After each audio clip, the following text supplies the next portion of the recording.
Bismillahirrahmanirrahim. Innal hamdalillah nahmaduhu wa nasta'inuhu wa nastaghfiruh wa na'udzu billahi min syururi anfusina wa sayyiati a'malina. May yahdihillahu fala mudilla lahu wa may yudlil fala hadiya lahu. Asyhadu an la ilaha illallah wahdahu la syarika lahu wa asyhadu anna Muhammadan 'abduhu wa rasuluhu alladzi la nabiyya ba'dahu wa ba'd. Qala Allah Ta'ala fil Qur'anil 'azim, a'udzu billahi minasyaitonir rajim. Ya ayyuhalladzina amanu taqullaha haqqa tuqatih wa la tamutunna illa wa antum muslimun. Jamaah rahimakumullah, peserta kajian rutin pekanan Masjid Al-Hikmah yang Allah muliakan, puji syukur terhatur kepada Allah Rabbul Ghafur. Pagi ini alhamdulillah Allah mampukan kita untuk ringan langkah kita menuju kebaikan. Semoga ringannya langkah kita menuju kebaikan dan kebaikan yang kita lakukan hari ini berbalas, berbuah menjadi pahala dan kebaikan dari Allah Subhanahu wa Ta'ala. Salawat serta salam semoga senantiasa tersampaikan, tercurah limpahkan kepada Nabi Muhammad Sallallahu Alaihi Wasallam. Ikhwatul iman rahimakumullah, Ibnu Qayyim Al-Jauziyah dahulu mengisyaratkan bahwa seseorang ketika dimampukan untuk melakukan kebaikan bukan hanya karena dia hebat, gagah, sehat, kuat, berkomitmen, serta punya azam dan tekad yang dahsyat, namun dikarenakan Allah memudahkan langkahnya, adanya atau hadirnya taufik dari Allah Subhanahu wa Ta'ala. Ini yang menjadi sumber mampunya kita untuk melakukan kebaikan. Kata Imam Ibnu Qayyim, inna kulla khairin, sesungguhnya setiap kebaikan, fa asluhu bi taufiqillahi ta'ala, berasal karena adanya taufik dari Allah Subhanahu wa Ta'ala. Tidak diragukan lagi tentang fadilah keutamaan berjamaah. Hampir semua orang tahu, Pak. Namun kemampuan berjamaah akan terjadi, akan bisa dilakukan ketika seseorang mempunyai atau mendapatkan taufik dari Allah Subhanahu wa Ta'ala. Makanya konsep di dalam kebaikan yang bisa kita lakukan tadi, inna kulla khairin, sesungguhnya setiap kebaikan, fa asluhu, berasal atau asalnya bi taufiqillahi ta'ala, karena adanya taufik dari Allah Subhanahu wa Ta'ala lil abdi, terhadap seorang hamba. Makanya kebaikan yang sudah bisa kita lakukan, bentuk pertama adalah disyukuri. Seperti halnya ketika Allah mampukan kita untuk bisa melakukan kebaikan-kebaikan apapun bentuknya, satu hal yang harus kita lakukan adalah bersyukur. Karena apa? Allah memudahkan langkah kita dan kita termasuk orang-orang yang diberikan taufik oleh Allah Subhanahu wa Ta'ala. Bapak Ibu rahimakumullah, ada yang tahu cerita tentang Qorun, Pak? Coba ketika mendengar kata Qorun, konotasinya positif atau negatif, Pak? Ya, positif atau negatif nih? Negatif. Kemudian Qorun itu hidup sejaman dengan Nabi siapa, Pak? Betul, Nabi Musa alaihi salam. Bukan hanya hidup sejaman dengan Nabi Musa alaihi salam, Pak, tapi Qorun juga punya privilege atau diuntungkan dengan beberapa hal yang ada pada diri Qorun. Pertama, hidup sezaman dengan Nabi Musa. Bukan hanya sezaman saja, Pak, tapi berdekatan. Yang kedua, bukan hanya berdekatan, Pak. Kenapa berdekatan itu diuntungkan? Karena bisa mendengar dakwah secara langsung, inti ajarannya secara langsung, atau penjelasan-penjelasan ketauhidan yang disampaikan oleh nabinya. Ada juga dulu orang yang hidup sejaman dengan Nabi Muhammad SAW. Makanya dalam hadis suka disebut waja'a a'rabiyun. A'rabi itu apa artinya? Arab gunung. Orang yang hidupnya sejaman dengan Nabi Muhammad SAW, tapi daerahnya jauh, sehingga sangat jarang sekali mendengarkan sumber hidayah atau penjelasan dari Nabi Muhammad SAW. Seperti halnya ya orang-orang sekarang juga kan ya, sama tokoh sentral umat Islam yang sedang populer contohnya, tapi sekarang diuntungkan dengan medsos ya.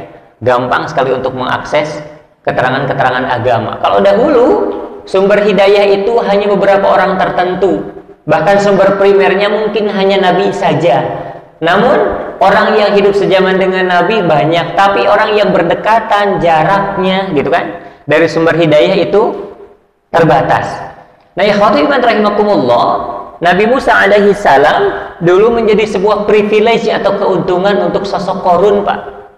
Jadi pertama hidup sezaman, dua juga jaraknya berdekatan, yang ketiga Qarun itu juga termasuk orang yang punya kedekatan emosional dan hubungan biologis dengan Nabi Musa, disebut sebagai adik sepupunya dari Nabi Musa alaihi salam tuh, masya Allah.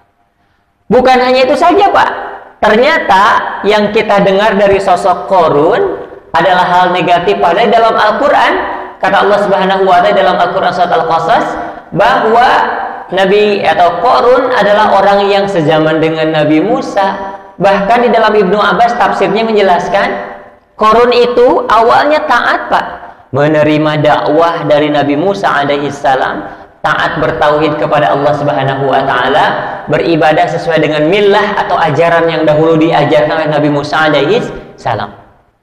Ya, bukan itu saja, faham dengan kitab Taurat ternyata, masya Allah. Kalau Nabi Musa alaihi salam dulu, Nabi Muhammad SAW turunnya Al-Quran itu berangsur-angsur berapa tahun, Pak? 22 tahun. Ada periode Makkah, periode Madinah. Jumlah keseluruhan sampai sempurna ayat diturunkan sampai 22 tahun. Kalau Nabi Musa alaihi salam 40 hari, ya. Ketika Nabi Musa alaihi salam turun di bukit atau naik di bukit Tur Sina untuk menerima wahyu dari dari Allah Subhanahu wa Ta'ala. Nah, pasca menerima wahyu kemudian disampaikan, kemudian diajarkan, didakwahkan kepada umatnya, sehingga tergabung di dalam sebuah kitab Taurat. Nah, Qarun ternyata menjadi orang yang tahu kitab Taurat, faham, bahkan hafal, Pak. Tuh, masya Allah.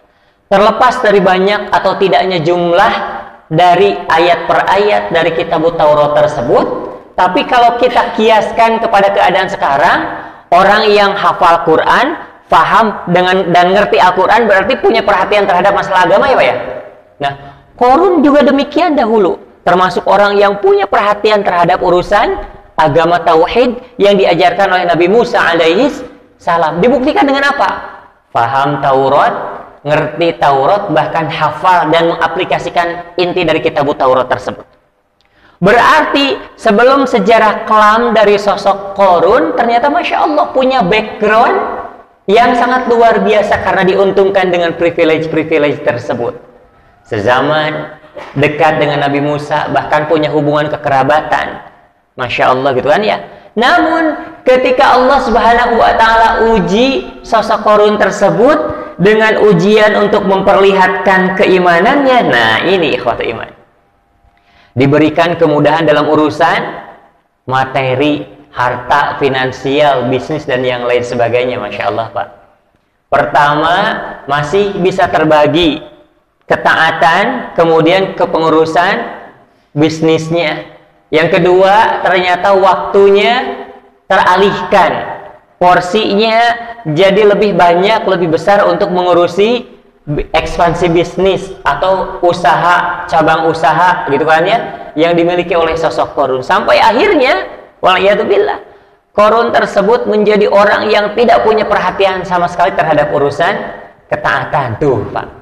Jadi masya Allah, ujian yang Allah hadapkan atau hampirkan kepada kita untuk melihat keimanan kita, salah satunya terlihat dari bagaimana kita menanggapi kebahagiaan, kesenangan yang sifatnya duniawi.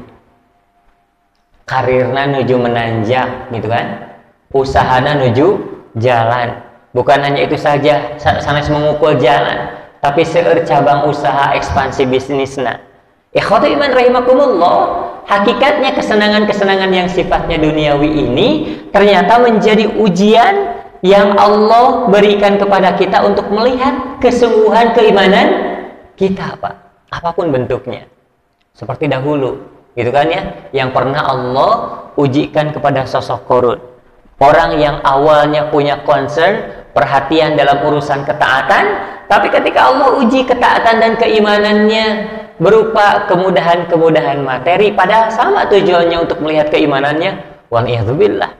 Qarun Pak, diceritakan di dalam Al-Quran surat Al-Qasas ya, ma inna mafatihahu la tanu'u bil usbati ulil quwwah Pak. Saking perhatiannya teralihkan awalnya kepada ketaatan, kesananya menjadi fokus utamanya adalah harta, bisnis, dan kekayaannya, sampai-sampai berlebihan Pak. Apa kata Allah? Ma inna mafatihahu la tanu'u bil usbati ulil quwwah. Sampai-sampai uang atau simpanan-simpanan kekayaannya, gudang-gudang penyimpanan hartanya, ya, kuncinya la tanu'u bil usbati ulil quwwah, hanya bisa terangkat oleh orang-orang yang punya kekuatan tertentu saja. Bahkan Ibnu Abbas menjelaskan di dalam tafsirnya, satu kunci dari gudang yang dimiliki oleh Qarun untuk menyimpan harta kekayaannya, kuncinya saja Pak, terangkat atau hanya bisa terangkat oleh 40 orang yang kuat katanya. Luar biasa. Eta kan membaik kuncina hungkul, sehingga dielerkeun kuncina di mana wae oge, tenang we sosok Qarun gitu kan ya. Karena apa? Satu kuncinya saja di dalam tafsir Ibnu Abbas menjelaskan hanya bisa terangkat, nembe ngangkatna hungkul teh acan dilebetkeun kana gerigi kuncina Pak, oleh 40 orang yang kuat. Padahal sosok ini awalnya punya concern, perhatian terhadap urusan ketaatan, ibadah, ketauhidan, kemudian fokus penghambaan terhadap Allah Subhanahu wa taala. Tapi tidak kuat dengan ujian yang menghampirinya. Oleh Allah diuji dengan kesenangan-kesenangan hidup. Nah makanya dulu kita punya konsep Pak, sudah pernah dijelaskan, ketika Allah anugerahkan kita kemudahan, kesenangan, kemudian kesehatan, ya, gemilang di dalam jenjang karir, mudah di dalam urusan bekerja gitu kan ya, di dalam urusan mencari nafkah, sehat-sehat semuanya. Ini kan ujian dalam bentuk yang menyenangkan ya Pak ya. Allah ingin melihat keimanan kita, maka cara menanggapinya dua ya. Pertama bersyukur, yang kedua Pak, tambah ketaatan. Nah, tetap ketaatan atau bahkan menambah ketaatan, tidak berbelok, utamanya dalam hal waktu untuk Allah Subhanahu wa ta'ala tuh Pak, Masya Allah. Jadi akhwati iman rahimakumullah, ternyata dalam diri kita ada hal yang berharga Pak. Yani apa? Bagaimana agar keimanan kita tetap ada, porsi untuk Allah Subhanahu wa ta'ala tetap terperhatikan, bahkan diprioritaskan. Sebagai bukti apa? Keimanan kepada Allah Subhanahu wa ta'ala. Dahulu Qarun menjadi orang yang selalu ada untuk Allah, menjadi setengah ada, kemudian sampai akhirnya menjadi orang yang tidak ada untuk urusan ketaatan kepada Allah Subhanahu wa ta'ala. Masya Allah, makanya luar biasa. Ada konsep bahwa iman itu adalah hal yang istimewa Pak pada diri kita, yang sangat berharga, yang bisa menjadikan hal-hal berharga pada diri kita menjadi lebih berharga Pak. Minimalnya ada 4 hal yang berharga pada diri kita Pak. Apa itu? Yang pertama, usia kita. Dengan iman, maka usia yang berharga ini menjadi lebih berharga. Masa muda, kemudian usia yang sedang kita alami, apalagi usia senja Pak, Masya Allah. Nih usia senja luar biasa. Allah Subhanahu wa ta'ala ya memberikan keistimewaan kepada orang-orang yang sedang berada di usia senja. Orang yang berada di usia senja, kesyukuran kepada Allah Subhanahu wa ta'ala mestinya lebih bersyukur Pak. Dia sudah mengalami masa kanak-kanak, masa remaja, sudah ia alami masa muda ya Pak ya. Sampai akhirnya Allah sampaikan usianya kepada usia senja. Makanya akhwati iman rahimakumullah, untuk orang-orang yang berada di usia senja, luar biasa pedoman dari Allah apa? An ashkura ni'mataka allati an'amta alayya wa ala walidayya wa na'mal salihan tardah. Pintar, pandai bersyukur, kemudian memfokuskan setiap amal yang dilakukan harus berbuah menjadi amal saleh tak Pak. teu kenging pupujieun, jangan menggugurkan kebaikan-kebaikan dengan hal-hal yang sifatnya ingin dipuji, ingin ditatap, ingin dilihat, ingin diapresiasi. Ketika memasuki usia senja, pedoman dari Allah Subhanahu wa taala, pastikan kebaikan yang kita lakukan menjadi amal soleh. Hindarkan hal-hal yang menggugurkan. Apa itu hal-hal yang menggugurkan kebaikan, Pak? Pertama, berbuat kesyirikan tuh, hati-hati, naudzubillah. Kalau masih ada dahulu pernah menyimpan ini diberikan oleh si mbah naon gitu nya, ayeuna masih kena disimpan jangan Pak, sok. Sifatnya bukhul-bukhul apapun itu buang. Bertaubat kepada Allah Subhanahu wa taala, pastikan kebaikan yang kita lakukan berbuah menjadi amal soleh. Ini bekal untuk apapun segmentasi usia kita, terlebih lagi ketika memasuki usia senja. Jadi amal soleh yang kita lakukan harus diridhoi oleh Allah Subhanahu wa taala. Wa an a'malu shalihan taradha, ini fokus kita. Terlebih lagi ketika kita memasuki usia senja. Jadi yang pertama, tambah syukur kita. Kenapa mesti bertambah bersyukur? Karena sudah melewati masa anak-anak, masa muda, sampai Allah menghampirkan kita di usia senja ini. Apa katanya Pak? Tambah syukur. Yang kedua, fokus terhadap kebaikan yang berbuah amal soleh. Banyak hal-hal yang kita lakukan baik tapi tidak menjadi amal soleh. Karena apa? Masih ada unsur kesyirikan. Yang kedua, masih ada unsur tidak ikhlasnya. Waliyadzubillah. Riya, sum'ah, ingin diapresiasi, ingin didengar gitu kan ya. Ingin ada tambatan yang sifatnya pragmatisme di dunia. Na'udzubillahi min dzalik. Nah, ketika memasuki usia senja sudah dihilangkan ikhlas dalam segala hal. Nah, yang ketiga, orang-orang yang sudah memasuki usia senja, hindari banyak menzalimi orang lain. Artinya apa? Perbaiki akhlak. Jangan sampai dengan lisan kita banyak orang yang tersakiti, banyak hak orang yang terambil, banyak orang-orang yang terganggu dengan apa-apa yang kita lakukan. Tuh luar biasa. Makanya di dalam sebuah hadis, konsepsi kebaikan yang bisa menyebabkan seseorang masuk ke dalam surga apa? Aktsaru ma yudkhilullahul jannata taqwallahi wa husnul khuluq. Paling banyak seseorang yang Allah masukkan ke dalam surga, taqwallahi dikarenakan ketakwaannya kepada Allah Subhanahu wa taala, wa husnul khuluqi dan dikarenakan akhlaknya yang baik. Orang lain terjaga kehormatannya, terjaga perasaan, terjaga hartanya dari kezaliman yang kita lakukan. Tuh, Masya Allah nih Pak. Pedoman untuk seluruh segmentasi usia, apapun usia kita sedang berada sekarang, terlebih lagi di usia senja, pastikan yang pertama, tambah kesyukuran kita. Yang kedua, jaga keikhlasan kita. Yang ketiga, hindari banyak bersinggungan menzalimi orang lain dikarenakan apa yang kita lakukan.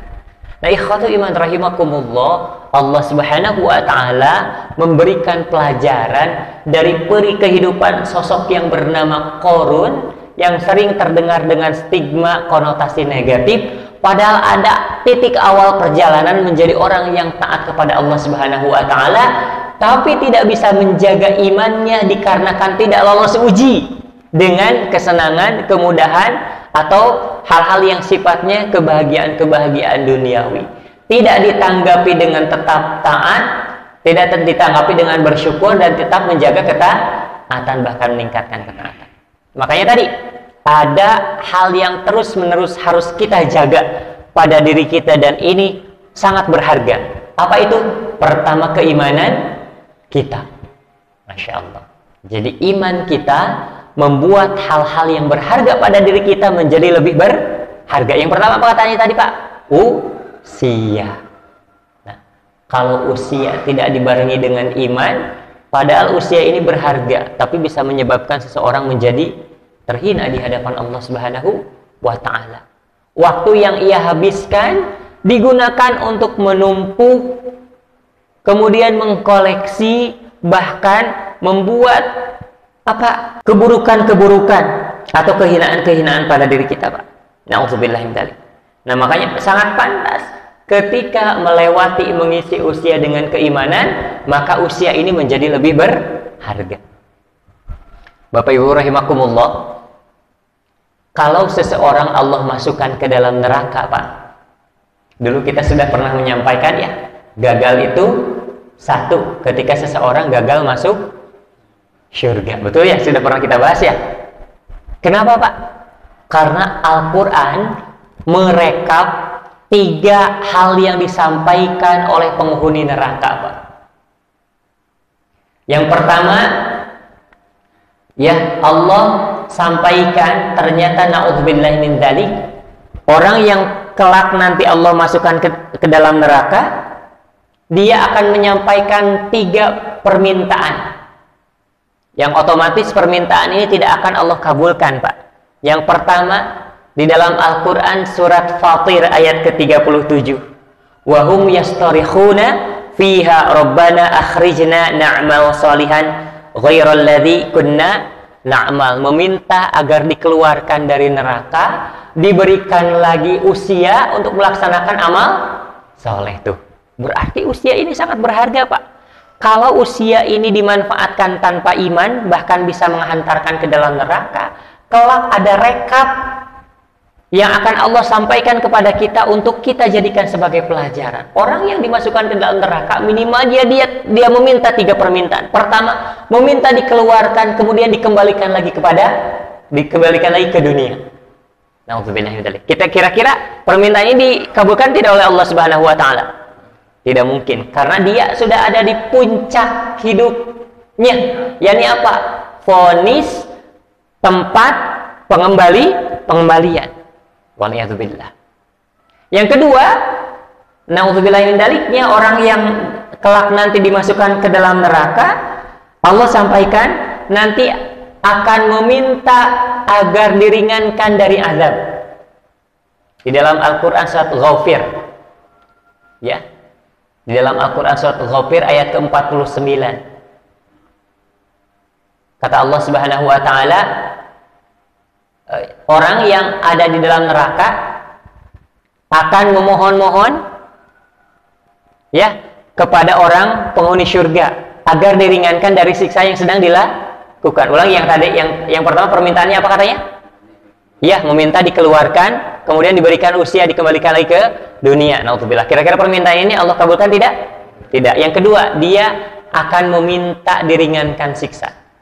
Wa qala alladziina fin nari li khazanati jahannam ad'u rabbakum yukhaffif 'anna yawman minal 'adzab. Wa qala alladziina finna kafaru, orang-orang yang ada di dalam neraka akan berkata li khazanati jahannam, saking pedih tersiksanya di dalam api neraka jahanam, ud'u rabbakum, tolong mintakan kepada Rabb kalian, yukhaffif, agar ia berkenan atau Rabb kalian berkenan meringankan anna, dari kami, yauman, 1 hari saja, minal adab, dari siksa yang sedang kami rasakan ini. Na'udzubillah, meminta diringankan 1 hari atau sejenak, sekejap saja dari siksa yang sedang dirasakan. Na'udzubillah.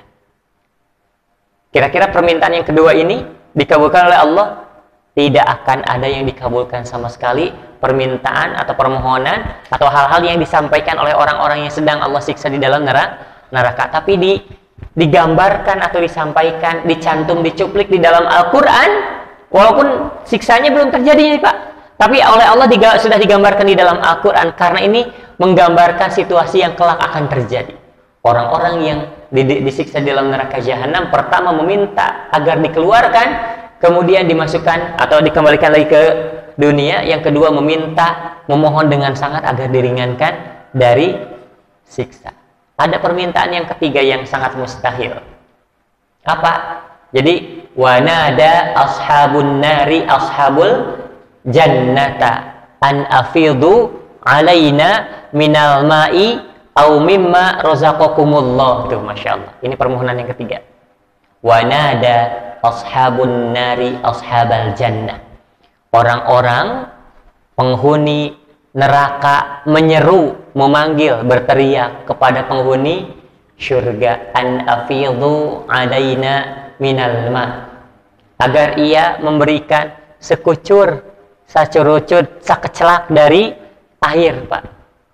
Au mimma razaqakumullah, atau apa saja sebagian dari hal-hal yang Allah rizkikan yang merupakan kenikmatan kepada penghuni syurga.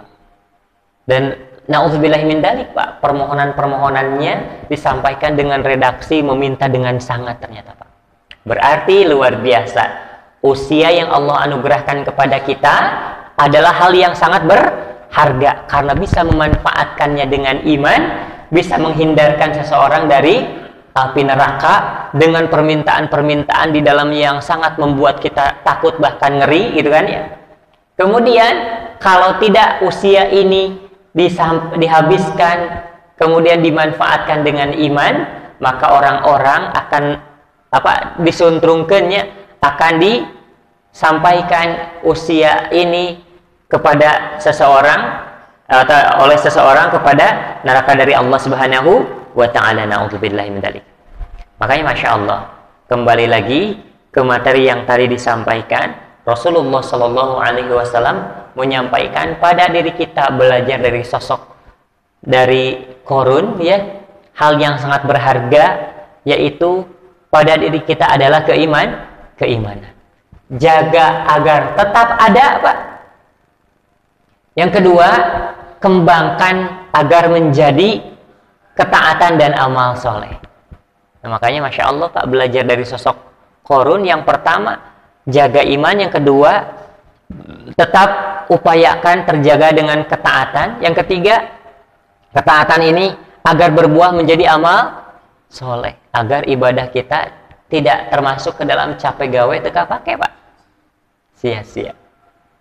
Nah, yang ketiga, belajar dari sosok Qarun, jangan memisahkan dari kelompok, dari teman, sahabat, komunitas, atau jamaah orang-orang yang soleh tuh. Qarun dahulu menjaga jarak dari Nabi Musa alaihi salam. Na'udzubillahi min dzalik. Karena menjaga jarak ini membuat keimanannya tidak terjaga. Makanya pelajaran kita. Baik, ulangi lagi ke materi inti. Sekali lagi, apa katanya? Yang termasuk ke dalam hal yang berharga yang ada pada diri kita apa? Usia kita. Yang kedua, ikhwati iman rahimakumullah, orang-orang yang berada di sekitar kita, istri kita, anak kita. Manfaatkan dengan iman, Pak. Arahkan istri kita, anak kita kepada keimanan. Karena apa? Dengan ini membuat mereka berharga, bahkan lebih berharga. Wah, Masya Allah, ikhwati iman rahimakumullah. Dulu generasi tabi'in ada yang bernama Fudail bin Iyad, Pak. Fudail bin Iyad ini di masanya terkenal sebagai orang yang sangat luar biasa amalnya. Bahkan disebut sebagai figur dan tokoh sentral, Pak. Tidak diragukan lagi juga masalah keilmuannya. Namun dalam hal mendidik anak, tidak mentang-mentang kan udah abdi na oge soleh, kan udah urang na oge ilmu tentang parenting sudah dikuasai. Tidak itu, Pak. Tapi melibatkan Allah Subhanahu wa ta'ala karena tahu anak ini berharga, cara menjaganya agar menjadi lebih berharga dengan apa? Iman dan tautkan kepada Allah. Ya. Jadi di masanya Fudail bin Iyad itu termasuk tokoh dan figur sentral, Pak, dalam urusan keteladanan bahkan keilmuan. Tapi masih saja sangat butuh dengan Allah dalam proses mendidik anaknya. Kata Fudail bin Iyad, disampaikan, Allahumma inni ijtahadtu an uaddiba Aliyan. Kebetulan nama anaknya Ali, tapi bukan Ali bin Abi Thalib karena sudah tidak sezaman lagi. Kata Fudail bin Iyad, Allahumma ya Allah, inni ijtahadtu an uaddiba Aliyan. Sesungguhnya aku sudah sangat maksimal, fokus, total, bersungguh-sungguh, serius di dalam mendidik anakku Ali. Ya. Falam aqdir ta'dibahu, tapi masih saja ada hal yang kurang yang membuat saya tidak mampu untuk mendidiknya. Fa'dibhuli, maka didiklah dia untukku. Tuh, Masya Allah, Pak. Maka puncak dari mendidik, mengarahkan atau mendampingi, membina anak bukan hanya mengarahkan dalam real actionnya saja, menasehati, mengingatkan, mengajak untuk hal berbuat baik, tapi puncaknya dibarengi dengan menitipkan kepada Allah Subhanahu wa ta'ala agar hatinya lembut, sangat mudah sekali untuk taat. Itu yang paling penting. Tidak ada orang yang meragukan sosok Fudail bin Iyad di dalam keseriusan di dalam hal mendidik anak. Tapi Masya Allah, karena orangnya sangat penuh dengan keteladanan, atau walaupun ia penuh keteladanan dalam hal amaliyah dan ilmu, tapi tetap saja merasa kurang dan belum lengkap serta tidak sempurna tanpa adanya keterlibatan dari Allah di dalam proses mendidik anaknya. Lafadznya sangat luar biasa, Pak. Allahumma inni ijtahadtu an uaddiba aliyan. Wahai Allah, sungguhnya aku sangat fokus, serius, bersungguh-sungguh gitu kan di dalam mendidik anakku yang bernama Ali ini. Falam aqdir ta'dibahu, tapi masih saja belum lengkap, belum sempurna, belum mampu untuk mendidiknya. Fa'dibhu li, maka didiklah ia untukku. Maka proses puncak di dalam mendidik anak yang tidak boleh terlewatkan satu waktu, satu hari pun adalah apa? Menitipkan, mendoakan ia kepada Allah Subhanahu wa ta'ala. Nah ini Pak, yang sangat penting. Karena apa? Istri atau pasangan kita, anak kita termasuk orang yang berharga, maka tambah lagi keberhargaan, kebernilaiannya menjadi lebih berharga dengan cara apa? Dididik, diarahkan untuk tetap menjaga iman. Itu Masya Allah, luar biasa. Anaknya Fudail bin Iyad di dalam kitab sirah namanya Ali, termasuk orang yang paling lembut hatinya Pak. Sampai saking lembutnya Pak, diceritakan wafat dalam keadaan sedang sholat. Ya, masih remaja, usianya masih remaja. Ya, luar biasa. Dalam keadaan sedang sholat ketika mendengarkan ayat tentang azab, saking meresapi sekali gitu kan ya, tidak terasa menjadi wasilah dari wafatnya ia menuju kepada Allah Subhanahu wa ta'ala. Buah dari sangat lembut hatinya, dikarenakan apa? Di dalam proses mendidiknya bukan hanya ya dengan keteladanan, dengan nasihat, ya dengan figuritas saja, tapi dititipkan kepada Allah Subhanahu wa ta'ala. Tuh Masya Allah. Makanya luar biasa. Hal yang harus kita tanamkan kepada anak kita Pak. Yang pertama, jangan sampai anak kita melalaikan atau membuat, menyepelekan terhadap urusan sholat. Perhatikan urusan sholatnya. Ya, amanahkan kepada anak kita untuk memperhatikan urusan sholat. Ya, Masya Allah. Karena di dalam Al-Quran surat Maryam ya, hal yang bisa menyebabkan seseorang menjadi jauh dari Allah, ya, yang pertama Pak, fakhalafa min ba'dihim khalfun adha'us shalat, menyepelekan urusan salat, wa taba'us syahawat, mengikuti apa yang ia inginkan, terlalu ikut tren, terlalu ikut modis, terlalu ikut kekinian, sampai-sampai tidak ada lagi filter yang bisa menyaringnya. Nah, kalau sudah seperti ini, maka akan lebih jauh dari Allah Subhanahu wa ta'ala. Fasawfa yalqawna ghayya, kata Allah di dalam Al-Quran surat Maryam. Maka amanahkan untuk tetap menjaga sholat. Baik, yang ketiga yang berharga pada diri kita itu adalah rizki kita, berupa materi, kesehatan atau apapun itu. Ini berharga Pak. Besar kecilnya rizki itu relatif ya. Sedikit banyaknya rizki seseorang atau materi seseorang, harta seseorang itu relatif. Tidak mungkin semua orang sama. Menurut si C, harta si A itu wah luar biasa, banyak. Tapi menurut si B, di bawah saya itu kan contoh. Relatif, banyak sedikitnya. Ya. Atau kecil maupun besar rizki seseorang itu relatif. Tapi yang mutlak adalah semua orang diberikan rizki. Nah, penggunaan rizki di dalam ketaatan ini hal yang sangat penting. Bisa menyebabkan rizki seseorang ini menjadi lebih berharga Pak. Masya Allah. Nah, ikhwatu iman rahimakumullah, apalagi hal yang lebih berharga yang ada pada diri kita, itu luar biasa, adanya lingkungan atau orang-orang yang ada di sekitar kita. Makanya 2 bulan yang lalu, 3 bulan yang lalu, 2 bulan yang lalu ya, karena 1 bulan yang lalu saya tidak hadir, yaitu. Maka 2 bulan yang lalu kita mengenal konsepnya apa Pak? Orang mukmin yang baik itu akan menjadikan orang di luar dirinya sebagai mitra kebaikan. Masih ingat? Ada ya konsepnya ya, yang sudah pernah dijelaskan.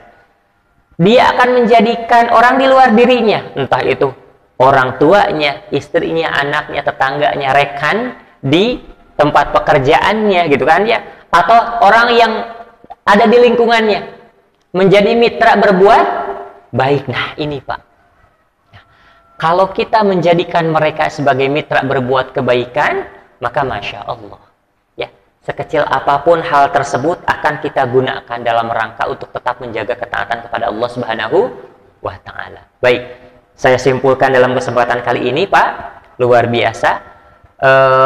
Allah hampirkan atau paparkan, hadapkan kepada kita pelajaran di dalam Al-Quran surat Al-Qasas, terutama tentang peri kehidupan dari sosok Qarun yang hanya kadang-kadang kita melihat dari sudut negatif saja, padahal ada pelajaran yang bisa kita ambil. Awalnya titik pemberangkatan Qarun menjadi adalah orang yang menerima dakwah tauhid, beribadah, menyembah, taat kepada Allah Subhanahu wa Ta'ala. Bukan itu saja, tapi orang yang punya perhatian di dalam urusan agama. Dibuktikan dengan apa katanya? Paham, tahu, ngerti, bahkan hafal kitabut Taurat. Orang-orang yang mempelajari Al-Quran sekarang, bahkan hafal terhadap Al-Quran sekarang, disebut orang yang apa? Perhatian terhadap urusan agama. Begitu pula dahulu Qarun dikiaskannya. Namun, ketika Allah uji keimanannya, keistiqomahan di dalam ketaatannya dengan apa? Dengan dihampirkan ujian materi, ternyata tidak bisa menjaga ritme dan alur ibadahnya. Kan ya? Maka pelajaran berharga pada diri kita, ada hal yang paling berharga pada diri kita yang membuat hal-hal yang berharga pada diri kita menjadi lebih berharga. Usia kita, ya, kemudian pasangan dan anak kita, kemudian yang ketiga rizki kita, kemudian orang-orang yang berada di sekitar kita. Dengan iman di dalam proses menjaganya akan menjadikan mereka atau hal-hal tersebut menjadi lebih berharga.